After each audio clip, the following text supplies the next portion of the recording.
Alright, alright, alright. I am not gonna lie, I am amped up. But before we start, मैं एक ज़रूरी बात बताना भूल गया था, तो here it is. हमारे मर्चेंडाइज वेबसाइट दी और प्राणी पे हमने रिसेंटली अपना छोटा सा विंटर कलेक्शन लॉन्च किया है. क्वालिटी एज ऑलवेज तगड़ी है, प्रोडक्ट्स एज ऑलवेज अगेन मेरे फेवरेट हैं, तो make sure you check it out after this video. I would genuinely like that. Link मैंने डिस्क्रिप्शन में दे रखी है.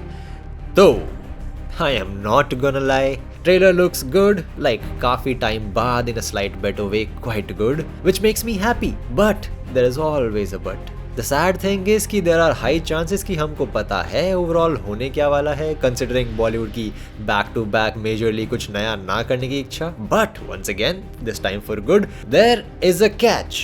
If you noticed it correctly, trailer के बिल्कुल स्टार्ट में they specifically wrote YRF Spy Universe. I believe this is the first time that they have officially put this out, I guess, yeah. तो it can only be one of these three things, ठीक है. पहला, या तो इस movie को typically and नहीं करेंगे एंड प्रोबब्ली नेक्स्ट पार्ट के लिए थोड़ी गदर बचा के रखेंगे, विच आई वुड लव टू सी, क्योंकि हर बार विलेन आतंक मचाए, हीरो चिल मार के देश को बचाए, एंड ऑफ स्टोरी हो जाए, उसमें मजा नहीं आता. दूसरा, we shouldn't be expecting much because it is still going to be a typical bollywoodification of a spy story और एनी स्टोरी. थिएटर में कुछ भी उम्मीद लेके घुसो, बाहर डिसअपॉइंट होके ही आओगे. या फिर थर्ड थिंग, और इस चीज के चांसेस सबसे ज्यादा हैं, दे may or may not end this well, but eventually cast more big names in this universe, and hopefully if they have brains enough, we may get a multi-starrer and maybe a good movie, something like what we used to get back in the day, like Aan, Men at Work, Khaki, Shootout at Lokhandwala, Mohra वगैरह वगैरह. क्योंकि 10 महीने पहले इन्होंने tiger 3 announce करी और अब ये कंफर्म न्यूज है कि उसमें शाहरुख भी होगा. So you can already guess where this is going. Tiger के ऑलरेडी 2 पार्ट आ चुके हैं, बीच में एक वॉर आ चुकी है, अब पठान, देन अगला प्रोजेक्ट जवान, which is again distributed by YRF, so they should really think about the titles. But ठीक है, मेनली समझ रहे हो ना ये सब कहाँ जा रहा है. बस एक ही बात है कि I just hope that they have brains and enthusiasm enough to do a proper crossover, not just छोटे छोटे cameos like what Rohit Shetty did in Sooryavanshi. Sadly Tiger 3 में तो कैमियो ही है, बट उम्मीद है मुझे कि कैमियो तक सीमित ना रखें. और सबसे मेन बात भाई, सबसे मेन बात, लव स्टोरी की थुकबंदी छोड़ के जरा सा कुछ तगड़ा एक्साइटिंग स्टोरी लाइन लाओ ना यार. Come on dude. बिकॉज चीज ऐसी है ना कि YRF भले ही कितनी ही चूतिया मूवीज क्यों ना बनाता हो, क्रिएटर्स के नाक में कितना भी दम करके रखता हो, one thing that I have noticed, I have liked and I would like two point out is कि YRF का प्रोडक्शन हमेशा टॉप नॉच होता है. चाहे तुम उनकी कितनी पुरानी मूवी उठा लो, चलो ज्यादा पुरानी तो तुमसे शायद देखी भी नहीं जाएगी, but even if you look for the names that you may know well, तो start from Darr that came in 1993.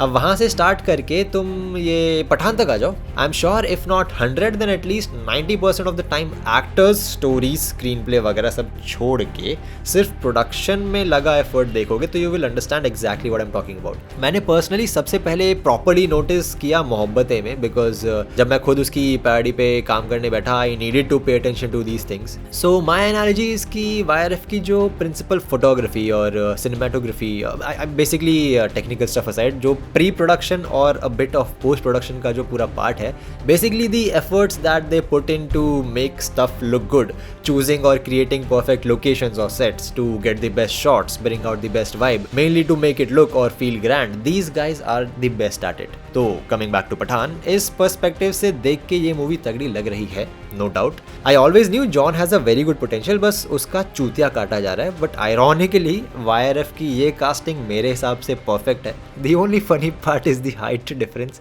I mean, when Shahrukh goes against John on this truck, it's funny, dude. John is huge. Come on. But anyway, so yeah, as of now, I can say that the dialogues are underwhelming.